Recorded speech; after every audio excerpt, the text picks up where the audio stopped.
आपको बता दें इसी लॉन्चर से ठीक आगे यहीं पर अपना ड्रोन 2 दिन पहले डूब गया था। अपना ये पटना के मरीन ड्राइव का फेज़ 2 जिसका काम आगे बढ़ता हुआ अब गांधी सेतु के करीब पहुंच गया है। हम जहां खड़े हैं हमारे ऊपर ये लॉन्चर लगा है जो सुपर स्ट्रक्चर को लॉन्च करने का काम करता है। अगर आपको बता दें कि काम का जो रफ्तार है आने वाले 1 से 1.5 महीने के अंदर आपको ये लॉन्चर गांधी सेतु के करीब दिखेगा और बरसात से पहले यह कॉरिडोर गांधी सेतु से जुड़ जाएगा।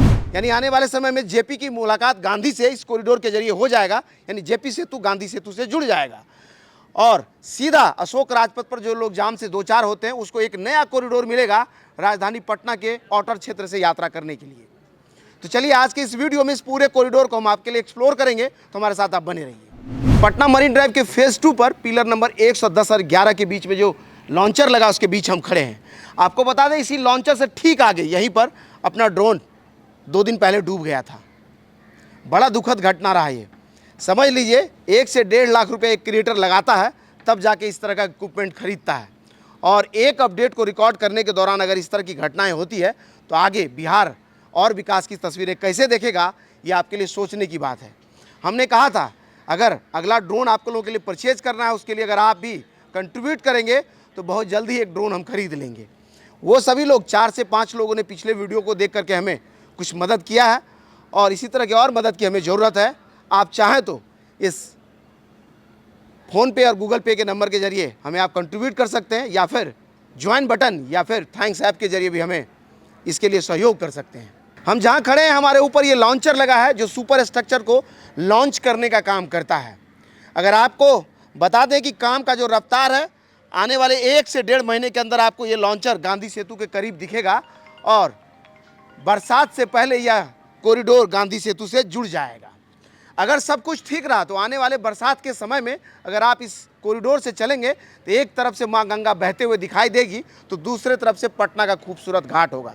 समझ लीजिए ये किस तरह का रोमांचक जर्नी होगा इस कॉरिडोर पर चलते हुए।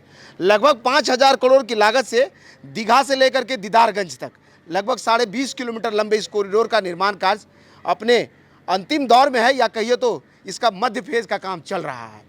अगर सब कुछ ठीक रहा तो यह कॉरिडोर का दूसरा पार्ट यानी फेज़ 2 जो पटना के पीएमसीएच से लेकर के गांधी सेतु तक का कॉरिडोर है, इस पर अगले बरसात से पहले इस गाड़ियां दौड़ने लगेगी। काम जिस रफ्तार में हो रहा है ये सामने 125 नंबर पिलर तक अगर यह लॉन्चर पहुंच जाएगा तो गांधी सेतु के नज़दीक आ जाएगा और अभी जो है लगभग 115 या 16 नंबर पिलर पर इसका लॉन्चिंग का काम चल रहा है। एक विशाल का लॉन्चर है जो एक साथ 3 पिलर को आपस में कनेक्ट कर सकता है। 3 पिलर के ऊपर कॉरिडोर पर ये खड़ा हो सकता है और इस पर एक पिलर से 2 पिलर के बीच का पूरा सुपर स्ट्रक्चर लटक जाता है, यानी समझिए हैंग हो जाता है। फिर उसको स्ट्रेसिंग करके फिट किया जाता है, तब जाके एक पिलर से 2 पिलर के बीच का स्ट्रक्चर पूरी तरह से तैयार होता है।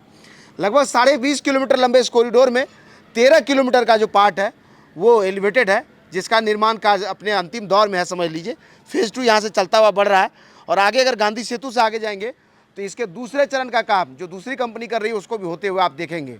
उधर दीदारगंज से भी इसका काम आगे बढ़ रहा है, यानी कई चरणों में इसके काम को आगे बढ़ा करके इसके फेज़ 2 को कंप्लीट करने की तैयारी है और सब कुछ अगर ठीक रहा तो अगले साल के बीच तक यानी कि अगले बरसात से पहले इस पूरे कॉरिडोर पर दीघा से लेकर के दीदारगंज तक आपकी गाड़ी दौड़ेगी। अभी हम आपको लेकर के दीघा से चले हैं और यहाँ तक का कॉरिडोर में देखिए पूरा स्ट्रक्चर बन करके तैयार हो गया। दोनों ही तरफ 2-2 लेन का रोड है। आदेश मिल गया अंदर जाने के लिए और ये सीधा हमारी कार लेफ़्ट साइड के अलाइनमेंट के तरफ से उस तरफ वाला जो रास्ता है उधर से आप पीएमसीएच जाते हैं। इस लेन पर भी देख रहे हैं कि पहले जैसे इससे पहले हमने दिखाया था कि इस पर कंक्रीट हो रखा था, ऊपर से ब्लैक टॉप का एक लेयर हो चुका है और यहाँ भी देखिए फोटोग्राफी करने के लिए कैसे युवा जो है इस लॉन्चर वाली गाड़ी पर जो 60 चक्के वाली गाड़ी है जिससे सुपर स्ट्रक्चर ले जाया जाता है उस पर बैठ करके फोटोग्राफी हो रहा है। ये जो गाड़ी है सुपर स्ट्रक्चर को ले जाने में मदद करता है। सामने देख सकते हैं कि कैसे कृष्णा घाट पर जो पाइलिंग हो रहा है, पाइलिंग करके पिलर बनाया जा रहा है और इसी पिलर के जरिए एक रैंप जो है अशोक राजपथ पर यहाँ पर जोड़ा जाएगा, उसकी तैयारी हो रही है। आपको बता दें कि मरीन ड्राइव पर यहाँ ये गांधी घाट है और गांधी घाट पर जो है किस तरह से यहाँ से गांधी घाट दिखता है समझिए, यही मैं कह रहा था कि अगर आप इस कॉरिडोर पर चलेंगे तो एक तरफ से पटना की एक खूबसूरत घाट दिखेंगे, तो दूसरे तरफ से माँ गंगा अविरल बहते हुए दिखेगी। यह जो कॉरिडोर है पूरी तरह से बन करके तैयार हो गया। यहाँ पर देखिए ब्लैक टॉप हो गया यहाँ से वहाँ, और ब्लैक टॉप हो जाने के बाद यह पूरे इस तरफ में दक्षिणी तरफ का जो लेन है वो लगभग जो है गुलबी घाट से आगे तक का जो लेन है पूरी तरह से बन करके तैयार हो गया। उस तरफ के लेन पर अभी ब्लैक टॉप होना बाकी है, लेकिन पूरे कॉरिडोर की अगर हम बात करें तो पीएमसीएच से अगर आप आगे बढ़ेंगे तो वहाँ गाय घाट के करीब तक लगभग काम अपने फाइनल स्टेज में है। और जैसे ही यह रैंप आगे बढ़ करके गाय घाट से जुड़ जाएगा, यानी कि ये जो एलिवेटेड है वो कॉरिडोर गाय घाट से जुड़ जाएगा, फिर इस पर ब्लैक टॉप करके इस कॉरिडोर को शुरू कर दिया जाएगा। ऐसे तो सरकार कह रही कि मार्च तक में गाय घाट तक शुरू हो जाएगा, लेकिन काम का जो रफ्तार है या जो लोग काम कर रहे हैं उससे हमने बात किया तो वो बता रहे हैं जिस मरीन ड्राइव पर आप अभी दीघा से चल करके पीएमसीएच तक पहुंचते हैं, यह बढ़ करके आगे दीघा घाट तक चला जाएगा, सीधा गांधी सेतु इससे जुड़ जाएगा।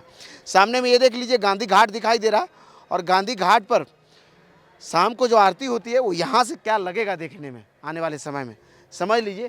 तो यहाँ पर देखते हैं कि इस रोड को पूरी तरह से ब्लैक टॉप करके वहाँ तक जहाँ पर जो है आपका ये फुटपाथ बना है वहाँ तक इसको ब्लैक टॉप किया गया है।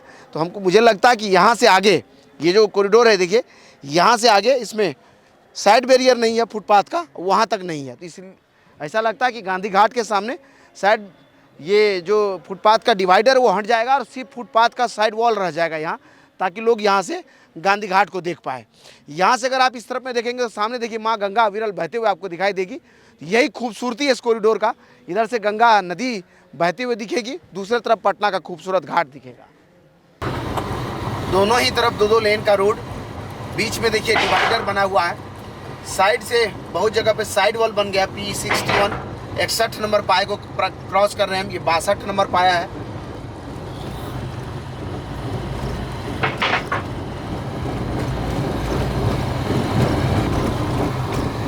साइड वॉल बनाया जा रहा है यहाँ पर। दीघा ब्रिज से हम चलना शुरू किए हैं और सामने हमारे गांधी सेतु आ गया है, समझ सकते हैं आप।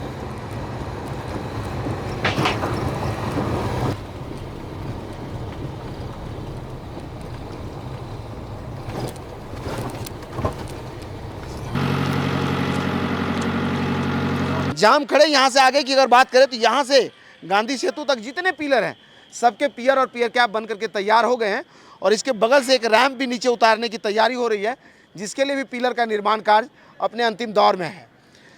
सब कुछ अगर ठीक रहा तो आने वाले बरसात से पहले हमने बता ही दिया कि इस कॉरिडोर को तैयार कर लिया जाएगा और इस पर से गाड़ी आपकी दौड़ेगी। फ़ायदा क्या होगा सबसे बड़ा जान लीजिए, जब ये पूरा कॉरिडोर बन करके तैयार होगा तो पटना के आउटर एरिया से गंगा के किनारे किनारे एक कॉरिडोर आपको मिलेगा जो सीधा पटना के पूर्वी छोर से लेकर पश्चिमी छोर तक की यात्रा करवाएगा।